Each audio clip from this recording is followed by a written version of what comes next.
আসসালামু আলাইকুম। প্রিয় দর্শক, অন্য মঞ্চের আলোচনায় আপনাদের সকলকে আমন্ত্রণ জানাচ্ছি। আজ আমাদের সঙ্গে আলোচনায় আছেন অস্ট্রেলিয়ার সিডনি থেকে যুক্ত হয়েছেন লেখক ও কলামিস্ট জনাব অজয় দাশগুপ্ত। অজয় দা, আপনাকে আমাদের অনুষ্ঠানে স্বাগত জানাচ্ছি। ধন্যবাদ। অজয় দা, আজকে আমরা এমন একটা সময় যুক্ত হয়েছি, আজকে আগস্টের 17 তারিখ, এর মধ্যে 15 তারিখ চলে গেল। আমরা আমার এই জীবনে এটা একটা ইন্টারেস্টিং একটা আমার অভিজ্ঞতা বলবো যে এই 15 তারিখকে, অগাস্টের 15 তারিখ আমরা বিভিন্ন চেহারায় দেখছি। এবং ইন্টারেস্টিং হলো যে ঘটনার প্রেক্ষিতে এই দিনটাকে নিয়ে আমরা আলোচনা করি অথবা এই দিনটাকে আমরা স্মরণ করি, সেই ঘটনাটা এক একটা সরকার পরিবর্তনের সঙ্গে সঙ্গে যেন ঘটনাটাও পাল্টে যায়। এবং আমরা দেখেছি, 2 বছর আগেও দেখেছি যে অগাস্টের শুরু থেকে আমাদের নিজে টেলিভিশনে চাকরি করতাম, ওই টেলিভিশনের উপরে পুরো মাস ধরে শোকের মাস একটা পপ আপ চলত। লেখা ছিল। হ্যাঁ, পুরো মাস চলত আবার টেলিভিশনের স্ক্রিনে। এবং ওটা ঠিকঠাক মতো যাচ্ছে কিনা এটা নিয়ে টেলিভিশনের মালিক কর্তৃপক্ষের উদ্বেগের শেষ থাকতো না। কারটা অমুক কোন টিভির সঙ্গে কোন টিভির চেয়ে আমারটা ভালো হচ্ছে, সেটার জন্য আমাদের প্রতিযোগিতায় নামতে হতো যে কে কত সুন্দর দিয়ে দেবে। সেই টেলিভিশন গুলি আছে, সেই মালিকরাও আছে, সেই সাংবাদিকরাও আছে। কেবল সরকার পাল্টে গিয়েছে। এখন ধনরাজ বলতে কিছুটা ঘটেছে, এটাই জন্য কেউ জানে না। তারাও ভুলে গেছে, আমরাও ভুলে গেছি। এখন আগেটা যদি বাড়াবাড়ি বলি, এখনকার থেকে কি বলবো? এই যে ইতিহাস যে প্রতিদিন পরিবর্তন হচ্ছে, এই যে মানসিকতা একটা জাতির জন্য এটা কি ভালো? আমি প্রথমেই, আপনি বঙ্গবন্ধুর কথা তুলেছেন। বঙ্গবন্ধু শেখ মুজিবুর রহমান এবং তার পরিবারের সকলের আত্মার শান্তি কামনা করি। আমি বিশেষ করে আপনার বঙ্গবন্ধু এবং তার কনিষ্ঠ সন্তান মানে রাসেল, এই দুইজনের মৃত্যু, এটা আসলে আমাদের জন্য অত্যন্ত অপমানজনক, লজ্জাজনক, এবং এটা আমাদের জন্য অত্যন্ত কুৎসিত একটা বিষয়। তো আমি শুরুতেই বলি, আপনি যেটা বলছেন যে সরকার পরিবর্তন হয় এবং আমাদের এই যেগুলি পরিবর্তিত হয়ে যায়, এই যে টিভি চ্যানেল কিংবা আমাদের যে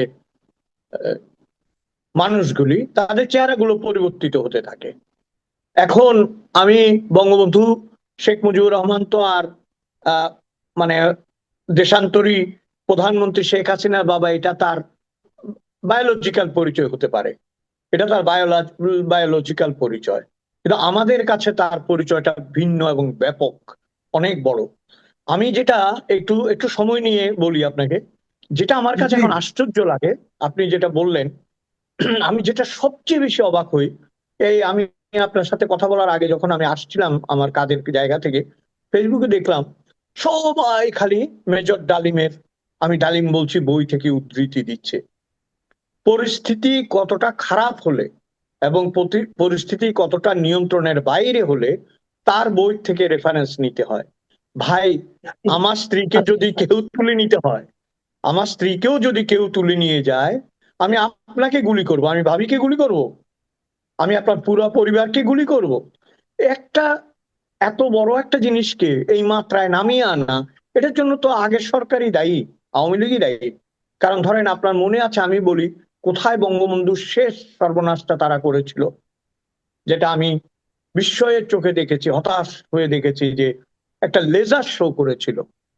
আপনার মনে আছে যে 100তম জন্মবার্ষিকীর একটা লেজার শো, নেমেই বঙ্গবন্ধু মিলিয়ে গেল, গলে গেল, এরকম একটা ব্যাপার। এই যে শয়ে শয়ে কোটি টাকা খরচ করে যিনি করেছিলেন, প্ল্যান যার ছিল, তিনি এখন কারাগারে আছেন। হঠাৎ করে এশিয়ার সর্বশ্রেষ্ঠ কবি হয়ে যাওয়া, হ্যাঁ, আপনার আমাদের কামাল ভাই, এখন উনি কারাগারে ঢুকে গেছে। হুম। তখন তো দেখি কামাল ভাই ছাড়া আর কোনো কবি নাই, এবং সকলে লবিং দিচ্ছে কি করে একটা বাংলা একাডেমি কিংবা 21 পদক পাওয়া যায়, উনি বলে দিলেই নাকি হয়ে যাবে। দেখেন, এখন আওয়ামী লীগের সমালোচনা করা অনেক সময় একটু খারাপও লাগে, কারণ তারা খুবই কঠিন অবস্থায় আছে। ধরেন, এখন ঘটনা হইলো, আপনাকে কেউ ছেড়ে দিছে, তারপর মারতেছে, আর আপনি মাঠে মাঠে দৌড়াইতেছেন, তাহলে আপনাকে আমি উৎসাহ দিব, এ বেটা তুইও মার। এই তো তুইও মার বেটা, ডান্ডা ডান্ডা দুইটা চারটা লো, এইটা হলো বাইন্দা মার, মানে পিলারের লগে বাইন্দা পিটাইতেছে। এখন তো সমাজ, এখন তো ওদের জন্য শোক প্রকাশ ছাড়া আর কোনো পথ নাই। হ্যাঁ, মানে পুরা দলটাকে একটা পিলারের সাথে বাইন্দা কয় মার এবার যারা যারা পারস, ওর তো মার দেওয়ার ক্ষমতা নাই। ঠিক আছে, এখন ঘটনা হলো, আমি যেটা বলি, আমি আওয়ামী লীগ বিষয়ে আমার কঠোর সমালোচনা থাকে এবং থাকবেও, কিন্তু আমি বঙ্গবন্ধু, জয় বাংলা, মুক্তিযুদ্ধ এই তিনটে বিষয়ে আপোষ করতে চাই না, করবো না। এখন একটা জিনিস দেখেন, সেদিন আমি এক জায়গায় বলেছি এটা, যে জেনজিদেরকে আমরা নাকি বুঝি না। ঠিক আছে, বুঝি না, জেনজিদের ভাষা বুঝি না, এটা বুঝি না, ওইটা বুঝি না। জেনজিরা সারাক্ষণ পাকিস্তান পাকিস্তান করে অস্থির। তা আমার কথা হচ্ছে, তোমরা পাকিস্তান থেকে দুইটা জিনিস শিখতে পারো না ভাই? অথবা বাপরা দুইটা জিনিস শিখো। পাকিস্তানের কোনো মানুষ তার দেশের নিন্দা করে না, আর তার জাতির পিতার সমালোচনা বা গালাগালি করে না। তোমরা এই দুইটা জিনিস শিখতে পারো না? কোন পাকিস্তানিকে আমি দেখি নাই যে পাকিস্তানের নিন্দা করে এবং কায়েদে আজমের নিন্দা করে, মানে মোহাম্মদ আলী জিন্নার নিন্দা করে। তো তুমি করো কেন? তুমি তো ওদেরকে ভালোবাসো না? ওদের থেকে এই দুইটা জিনিস শিখো। তো বিষয়টা আমি এই জায়গায় এনে দাঁড় করাই আপনাকে। এটা নিয়ম হচ্ছে, যখন আপনি অনেক উপরে যাবেন, যেতে যেতে যেতে যেতে যেতে যখন শূন্যের অন্তরিক্ষে যাবেন, তখন নেমে আসা ছাড়া আপনার আর কোনো পথ নাই। এই জন্য ধীরে ধীরে যেতে হয় এবং গিয়ে ওখানে স্থিত হতে হয়। এমন জায়গায় নিয়ে গেছিল বিষয়টাকে। এখন আওয়ামী লীগের লোকরা ভাববে আমি বোধহয় একটু বাড়াবাড়ি করে বলছি। আমি যেটা বলতে চাচ্ছি আপনার, আমি কথাটা তাহলে বলেই ফেলি আপনাকে। আপনি জি নিজেই জি একটা পরিমাপ দেখেন তো, একটা পরিমাপ দেখেন। বিরিয়ানির ফ্রি প্যাকেট, খালি কি বলে পানি ভর্তি বোতল, শূন্য চেয়ার, ডেকে আনা লোক, সারাক্ষণ মাইকের উৎপাত। এবং আমার খালি মনে হতো রবীন্দ্রনাথের ওই গানটা, তোমার কথা হেতা কেহ তো বলে না, করে শুধু মিছে কোলাহল। এই কোলাহলের যে বঙ্গবন্ধু, এই কোলাহলের যে বঙ্গবন্ধু, সেই বঙ্গবন্ধু শক্তিশালী না গত 2 বছর যে বঙ্গবন্ধুকে অবরুদ্ধ করে রাখা হয়েছে? মাইক নাই, টেলিভিশন নাই, আপনি শুরুতে বললেন পত্রিকা নাই, কোথাও উনি নাই, কিন্তু মানুষের অন্তরে অন্তরে সামাজিক মিডিয়া ভাসিয়ে ফেলেছে। কোনটা শক্তিশালী? আওয়ামী লীগের তো এটা বুঝতে হবে, এই যেটা মানুষের কাছে ছেড়ে দিয়েছে সেটাই শক্তিশালী। তো আমি এই প্রসঙ্গটা শেষ করব শুধু একটা বেদনার কথা বলে। বেদনাটা হচ্ছে, বঙ্গবন্ধু পরিষদ গঠিতই হয়েছিল এই মানুষটিকে রাজনীতির হাত থেকে বাঁচিয়ে সর্বজনীন করে তোলা, ইন্টেলেকচুয়ালি বঙ্গবন্ধুকে পোর্ট্রে করা, আন্তর্জাতিকভাবে বঙ্গবন্ধুকে আপনার বড় করে তোলা ইত্যাদি। শুরুতে যে এই কাজগুলো হয় নাই তা নয়, যখনই আওয়ামী লীগ ক্ষমতায় গেড়ে বসেছে, তখন এইসব লোকগুলো আস্তে আস্তে সারেন্ডার করেছে, নয়তো সরে গেছে, এবং সেই মাপের কোনো লোকও নেই। বঙ্গবন্ধু হয়ে গেল আপনার রাজনীতির একটা পাত্র। তিনি কিন্তু শুধু রাজনীতির, তার যে রাজনৈতিক আপনার ভূমিকা বা অভিজ্ঞতা বা তার যে আমি বলবো যে স্থান, সেটা তো 1971 সালে ডিসাইড হয়ে গেছে। আর আরেকটা কথা আমি একটু বলতে চাই, একটা মানুষ সারা জীবন সংগ্রাম করেছে, সারা জীবন জেল খেটেছে, সারা জীবন এই জাতির মুক্তি চেয়েছে, তাকে বিচার করতে হবে বাকশাল দিয়ে? এটা কি ধরনের কথা? তাকে খালি ওই বাকশালটা দিয়েই বিচার করতে হবে? বাকশাল তো তিনি প্রয়োগ করারও সুযোগ পাননি। আরো একটা কথা আমি আপনাকে বলতে চাই, যে পাকিস্তানিদেরকে যে এত ভালোবাসছে যারা, তারা জানে না পাকিস্তানের কি মূল্যায়ন। পাকিস্তানের মূল্যায়নটা কি আমাদের মুক্তিযুদ্ধ নিয়ে? ওরা বলেছে এই শেখ মুজিব, তার আওয়ামী লীগ, হিন্দু শিক্ষক আর নারী, এরা বাংলাদেশ স্বাধীন করেছে। ওরা বলেই দিয়েছে, বুঝছেন? ওদের যে অফিসিয়াল ডকুমেন্টে ওরা বলেছে। তো একে ওকে জি তো বঙ্গবন্ধুর সাথে দাঁড় করালে হবে না।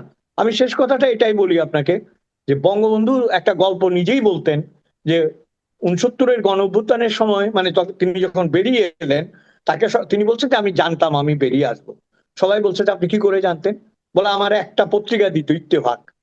বলে ইত্তেফাকে প্রথম যখন আমার কাছে দিত তখন একটু কাটা থাকতো, মানে ওইটুকু আমার নিউজ, তারপরে দেখি এইটুকু কাটা, তারপরে দেখি এইটুকু কাটা। একবার দেখি কি আমি পুরাই পত্রিকা দিয়ে বাইরে যেতে পারছি, তার মানে কি আমার তো বাইরে অসময় হয়ে গেছে, বুঝছেন? ইনি আমাদের বঙ্গবন্ধু, কিন্তু ইনি আমাদের বঙ্গবন্ধু। আমি তার আত্মার প্রতি শ্রদ্ধা জানাই, এবং এটা মানতেই হবে, যতদিন এই বাংলাদেশ মুক্তিযুদ্ধ ততদিন বঙ্গবন্ধু থাকবেন। একটা বিষয় আমরা খেয়াল করেছি, যে ধরলাম আমরা অন্তর্বর্তীকালীন সরকার যখন ছিল ডক্টর ইউনূসের সরকার, তাদের একটা তারা সদ্যই আওয়ামী লীগকে আওয়ামী লীগের পতনের পর তারা রাষ্ট্র ক্ষমতায় এসেছিল, কাজে তাদের মধ্যে একটা চিন্তা থাকতেই পারে যে আমরা ওইটার যেহেতু বিপরীত ভাবে এসেছি, কাজে ওটাকে আমরা, তাছাড়া সেই আন্দোলনে জামাত শিবিরের একটা বড় অংশ ছিল, তারা সবাই মিলে কিন্তু মুক্তিযুদ্ধকে অথবা বঙ্গবন্ধুকে ছোট করে দেখানোর একটা তাদের মধ্যে প্রচেষ্টা ছিল। তারপরে একটা নতুন গভর্নমেন্ট আসলো, একটা গণতান্ত্রিক সরকার আসলো, এই সময়ে যা কিছু ঘটলো, অনেকে কিন্তু এটা এতটা প্রত্যাশা করে, কারণ এই সরকারের আমলে প্রথম 15 আগস্ট 32 নম্বরে মানুষ ঢুকতে পারবে না, ওই রাস্তার সামনে রাস্তাটাই বন্ধ করে দেওয়া হলো। কেউ একজন এলো, তো কেন এলো তাকে মবে শিকার করা হলো, তাকে তাতার উপর চড়াও হলো, তাকে ঝাড়ু পিটা করা হলো, এবং ওখানে পুলিশ নির্বিকার দাঁড়িয়ে থাকলেন। পুলিশ বরং যারা মব সৃষ্টিকারী তাদেরকে এক ধরনের প্রশ্রয় দিলেন, যারা ওখানে গিয়েছিলেন শ্রদ্ধা জানাতে তাদেরকে ধরে নিয়ে গেল পুলিশ। আমার প্রশ্ন হচ্ছে যে এটা তো কোনো আইনের মধ্যে পড়ে না, এটা তো আমরা জানি, কিন্তু আমি বলতে চাচ্ছি যে এই যে মানসিকতাটা সরকার প্রকাশ করবে, এই মানসিকতা প্রকাশের মাধ্যমে সরকারকে একটা ঐক্যবদ্ধ জাতি গঠনের ক্ষেত্রে কোন ইতিবাচক ভূমিকা পালন করতে পারবে? মোটেই না। এবং ধরেন এখন ওরা বলবে যে আমাদেরকেও এরকম করেছে, আমাদেরকেও বালুর ট্রাক দিয়ে ঘিরে রেখেছিল, আমাদেরকে এই করেছে ওই করেছে। কিন্তু আমরা যেটা বলতে চাচ্ছি, আপনার এখানে আপনি একটা মূল্যবান কথা বলেছেন, তাহলে আমরা কি হিংসার বদলে হিংসা, ওই অপরাজনীতির বদলে অপরাজনীতি, ওই মারামারির বদলে মারামারি, এটা তো আমরা চাচ্ছি না। এবং বারবারই বাংলাদেশের শাসকরা কিন্তু এটার মূল্য দিচ্ছে, কিন্তু তারা যতক্ষণ পর্যন্ত এটা চরম মূল্য না দেয় ততক্ষণ পর্যন্ত এটা বুঝতে পারে না, আবার এসে ওই কাজগুলি করে। আপনি যেটা বললেন, আমি খুব অবাক হয়েছি আপনি অন্তর্বর্তী সরকারের কথা বললেন। এবার যদি এটা মিথ্যা না হয়, কিন্তু প্রতিবাদ যখন করেননি তার মানে এটা মিথ্যা নয়। আসিফ নজরুল একটা ইয়ে দিয়েছে, আপনার একটা স্ট্যাটাস দিয়েছে বঙ্গবন্ধুকে হ্যাঁ। নিয়ে। ভাই, ককটেলেরও তো একটা সীমা আছে। প্রথম আলো কিন্তু করেছে এবার, বুঝছেন? এদের দেখলে বুঝছেন আমার একটা গল্প মনে পড়ে। গল্পটা হলো, এক লোকের অনেকগুলি মিষ্টি খাওয়ার শখ। তো সে গেছে, সে যখন দোকানে গেছে তারা দেখে দোকানের পছন্দ হয়নি, বলছে কি চান কি চান, এরকম করে বলতেছে। বলে এটার কেজি কত, 500, এটা কত, 1000, এটা কত। মানে বাপরে, এই লোক এত মূল্যায় কেন, তার মানে পয়সা আছে। তো বলে কি, এখান থেকে দেখি বাইক করো তো 5টা, এখান থেকে 5টা, এখান থেকে 10টা, এরকম করে করে একটা গামলার ভিতর রাখতে বলছে, ভর্তি করে আলাইছে মিষ্টি দিয়া। আপনি এত মিষ্টি, বলে বাইর কর না বেটা। বাইর টাইর করছে, তখন বলে এবার আরেকটা কাজ কর। বলে কি, বলে একটা খুন্তি নিয়ে আয়। তো ওই লোকটা গিয়ে দৌড়ে একটা খুন্তি নিয়ে এসে, ভাবছে বিরাট কাস্টমার, বলে এগুলি ঘুরতে থাক, নাড়তে থাক এগুলি। তো ঘুটে ঘুটে নাড়ায় আলাইছে পুরো। কয়েকবার এখান থেকে আমার 100 টাকার মিষ্টি দে। বুঝছে? আসিফ নজরুলরা বাংলাদেশের ইতিহাস, বাংলাদেশের ঐতিহ্য, বাংলাদেশের সমৃদ্ধি সবকিছুকে ঘুটে ওইখান থেকে 5 টাকা চায়, বুঝছেন? ওইখান থেকে 5-10 টাকা চায়। আমি না অবাক হয়ে যাই। এটা আমাদের জন্য অত্যন্ত দুর্ভাগ্যজনক। ধরেন এই যে বাংলাদেশ গতকালকেই তো বোধহয় অস্ট্রেলিয়াকে হারিয়ে দিল, এটা কি সহজ কথা? আপনার অস্ট্রেলিয়ার মতো বিশাল একটা টিমকে, হ্যাঁ, অথচ অস্ট্রেলিয়ার মাটিতে। সলিমুল হ্যাঁ, অস্ট্রেলিয়ার মাটিতে। অথচ সলিমুল্লাহ খান বলতেছে যে একটা বি ক্লাস টিমকে হারিয়ে এত আনন্দের কি আছে। আমি এখানে সলিমুল্লাহ খান ফ্যাক্টর না, ফ্যাক্টর হচ্ছে আমাদের বুদ্ধিবৃত্তির পচে যাওয়া, বুঝছেন? সব জায়গায় একটা ক্যাচাল করতে হবে, সব জায়গায় একটা প্যাচের কথা বলতে হবে, সব জায়গায় একটা নেগেটিভ কথা বলতে হবে। কেন? এই ছেলেগুলো খেলেছে, খেলে জিতেছে, অস্ট্রেলিয়া মাটিতে অস্ট্রেলিয়াকে হারিয়েছে, যেখানে অস্ট্রেলিয়ার প্রেস আপ্লুত হয়ে গেছে। কালকে নিউজে দেখি, এবিসি নিউজে বলছে যে একটা বিরাট অঘটন ঘটিয়েছে বাংলাদেশ, এইভাবে তারা নিউজ করছে, বুঝছেন? সেইখানে আমরা নিজেদেরকে ছোট করছি। এবং দেখেন, মুক্তিযুদ্ধকে ছোট করছি, বঙ্গবন্ধুকে ছোট করছি, মানচিত্রকে ছোট করছি, পতাকাকে ছোট করছি। ছোট করতে করতে করতে করতে নিজেরা বনসাই পরিণত হয়ে গেছি। আপনাকে ওই কথাটার একটা মানে উত্তর তো নয়, ওই কথাটার একটা পরিপ্রেক্ষিতে বলি। বিএনপির উচিত ছিল 15 আগস্টকে লিবারেল করে রাখা, তাদের পালন করতে হবে, কথা নাই। কিন্তু সেটার পরিবেশটা যদি সহজ হতো, তাহলে মানুষ, একটা কথা আপনি ভালোভাবেই জানেন, এবারে নির্বাচনে বিএনপি জিতেছে দুই ধরনের ভোটে। একটি হচ্ছে এনটি ইউনুস, ওই যে অন্তর্বর্তী সরকারের যে বিপদ, এনসিপির যে বিপদ, এগুলির বিপদ থেকে বাঁচার জন্য মানুষ করেছে।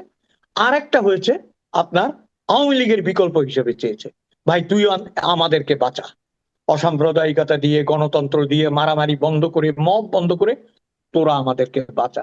এই জায়গাটা যদি, এই স্পন্দনটা যদি বুঝতে না পারে এবং যদি 15ই আগস্টকে স্বীকার করতে না পারে, অথবা স্বীকার করার মতো পরিবেশও যদি দিতে না পারে, তাহলে তো ভবিষ্যতে ধরেন সময় তো ছেড়ে কথা বলবে না, তাই না?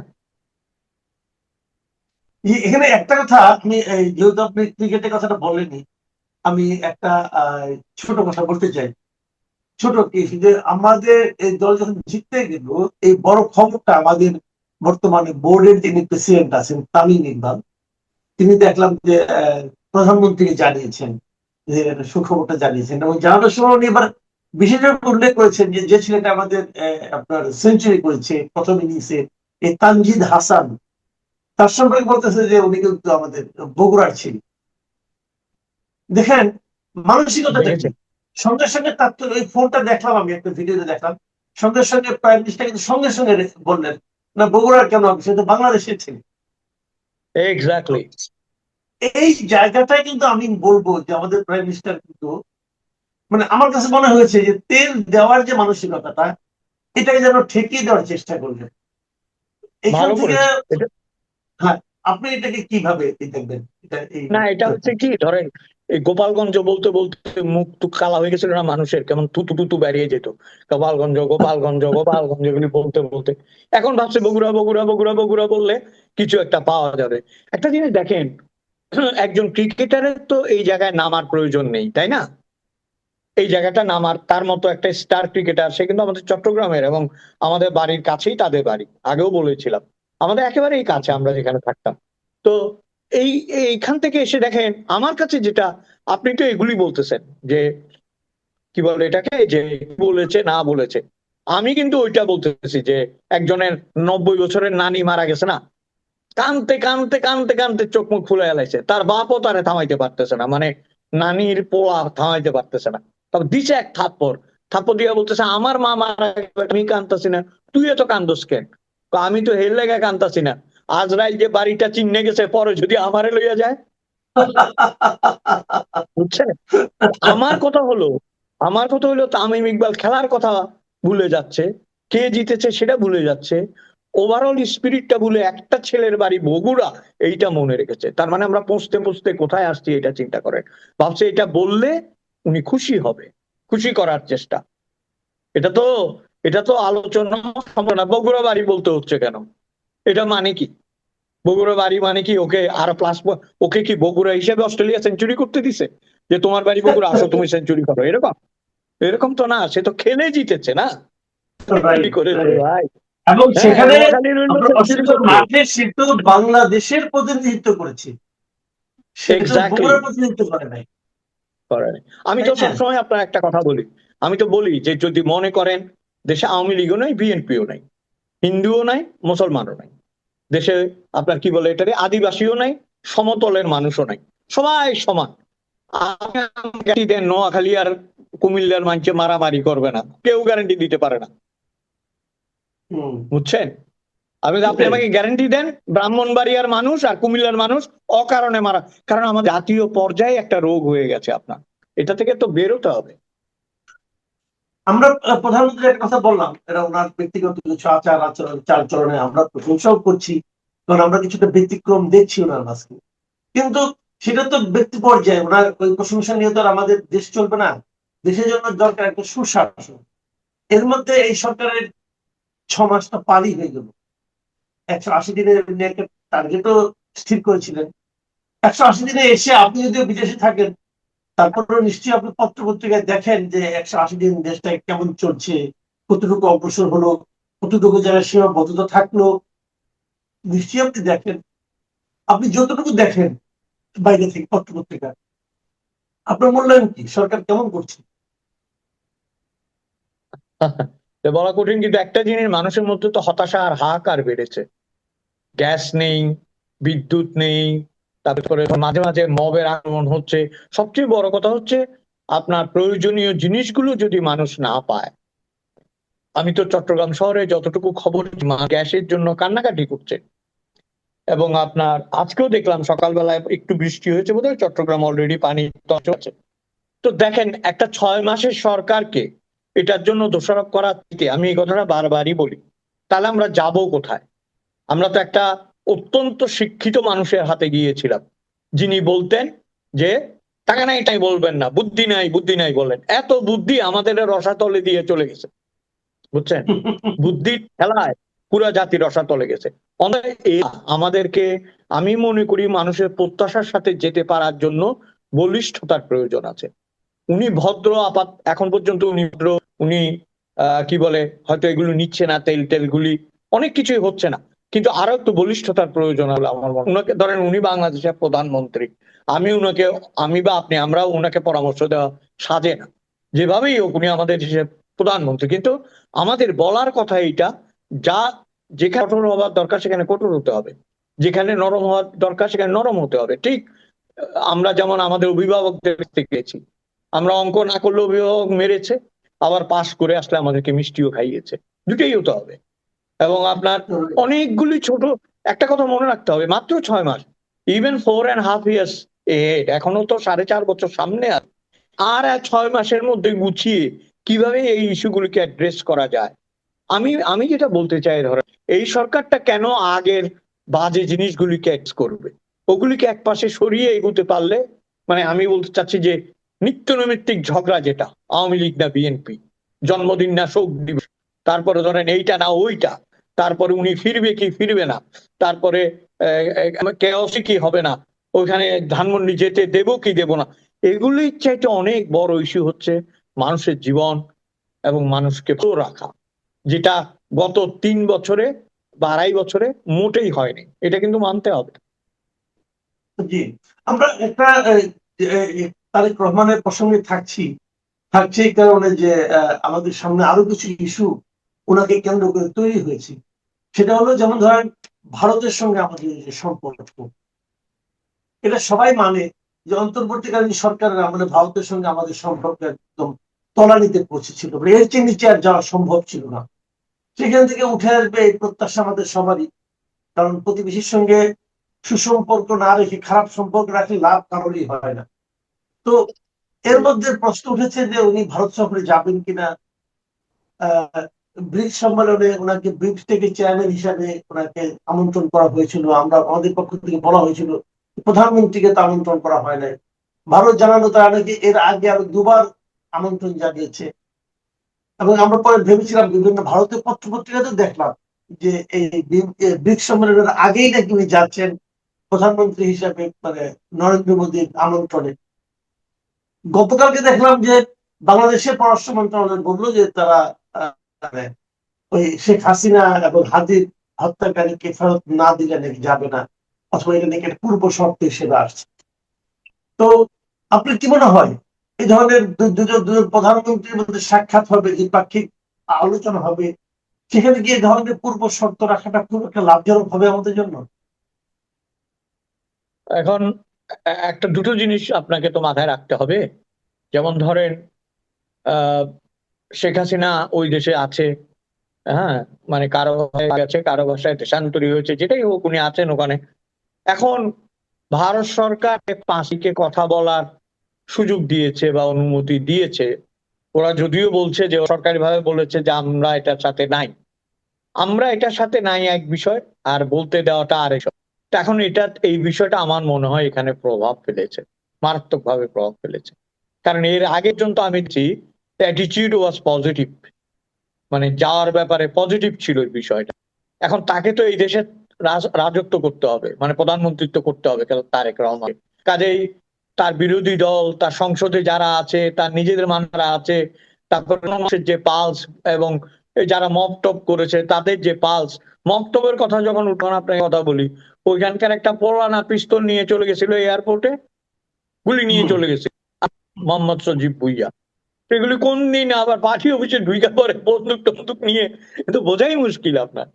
তো আমার যেটা মনে হয়, বিষয়টা আমার কাছে মনে হয় কি, ভারতের সাথে বাংলাদেশের সম্পর্ক আহ অবনতি হলে আমাদের যারা মুক্তিযুদ্ধ বিরোধী এবং আমাদের দেশে যারা প্রতিক্রিয়াশীল, তারা এটার সুযোগ নেয়। এবং তারেক রহমানের বয়স, অভিজ্ঞতা কম হলেও তার যে বয়স এবং তার দলের বর্তমান যে অবস্থা, এবং মানুষের যে চাওয়া সেটা কেন্দ্র করে এরকম একটা বৃহৎ প্রতিবেশীর সাথে আমার মন বিবাদ না থাকাই ভালো। এখন আমি আগেই বলছি, বৃহৎ প্রতিবেশীরও কিছু দায়িত্ব আছে। বৃহৎ প্রতিবেশীর কাঁধটাও বড় হওয়া উচিত, যেখানে আমরা নিশ্চিন্তে মাথা রাখতে পারি, তাই না? আমরা যেন বন্ধুত্বের সম্পর্কটা রাখতে পারি।